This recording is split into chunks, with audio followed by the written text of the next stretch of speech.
La police est à la recherche de UTERUS. What you're about to hear is not just a true crime story, it's a nightmare come to life.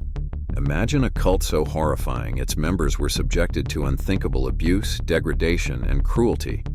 Imagine a leader so twisted, he manipulated his followers into believing he was a god while subjecting them to barbaric punishments, bizarre surgeries, and unspeakable violence. This is the story of UTERUS and the Anthill Kids, a tale of manipulation, terror, and survival that will test your faith in humanity.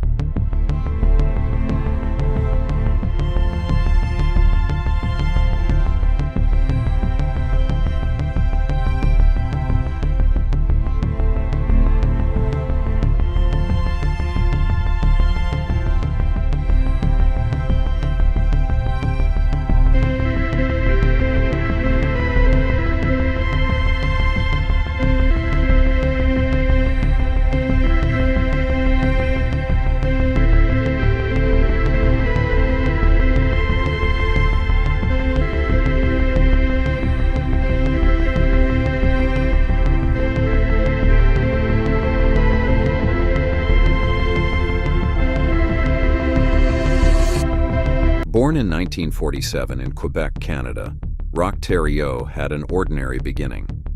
But beneath the surface, he was far from ordinary. By the time he was 20, he had a family and a troubled marriage. However, his obsession with religion and his ability to manipulate people turned him into something far more sinister. In 1977, UTERUS formed a group under the guise of promoting healthy living and religious devotion. At first it seemed innocent, an anti-smoking club with a focus on organic food and holistic health. But as his charm grew, so did his control. UTERUS convinced his followers that he was chosen by God, claiming to have had visions. These delusions of grandeur marked the beginning of a nightmare. Under UTERUS's leadership, his group grew and relocated to a remote mountain in Quebec. Here he claimed the world would end in 1979, and he alone could save his followers. To establish dominance, UTERUS named his cult the Anthill Kids, mocking his followers as ants working tirelessly for him. UTERUS's influence was absolute.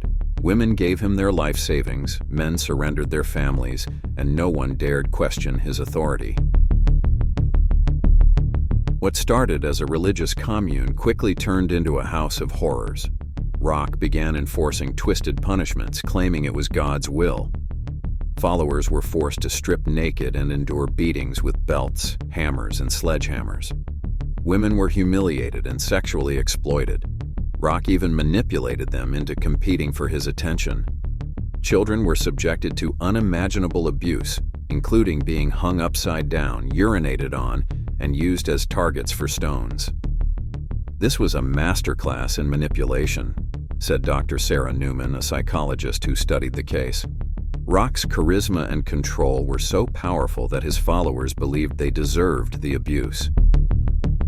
UTERUS's delusions of grandeur reached a new level when he began performing surgeries. With no medical training, he operated on his followers, often for his own twisted amusement. In one horrifying instance, a follower named Gabriel noticed her uterus protruding due to untreated medical issues. UTERUS's response? He punched it back in. In another case, he attempted to circumcise a 2-year-old boy who later died. To hide his guilt, UTERUS blamed a cow, subjecting the animal to brutal punishment in a bizarre ritual. By the 1980s, UTERUS's cult had spiraled out of control. His punishments grew more sadistic. One follower's hand was amputated with a meat cleaver, while another was forced to endure severe burns and mutilations. The turning point came when one of his wives, Solange Boilard, complained of stomach pain. UTERUS's solution was to conduct a surgery on her, which led to her death. Even then, he desecrated her body, keeping her organs in jars and using her skull in unspeakable acts. Gabriel, who had endured years of torture, finally escaped and revealed the truth to authorities. In 1989, UTERUS was arrested and sentenced to life in prison for second-degree murder. But even behind bars, some of his followers continued to visit him, still under his spell. Rock's reign of terror ended in 2011 when his cellmate killed him. The story of Rock Thériault and the Ant Hill Kids is one of humanity's darkest chapters, a grim reminder of the dangers of unchecked power and blind devotion. How could such atrocities occur?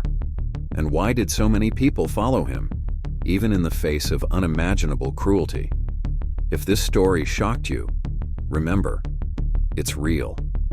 These horrors were endured by real people.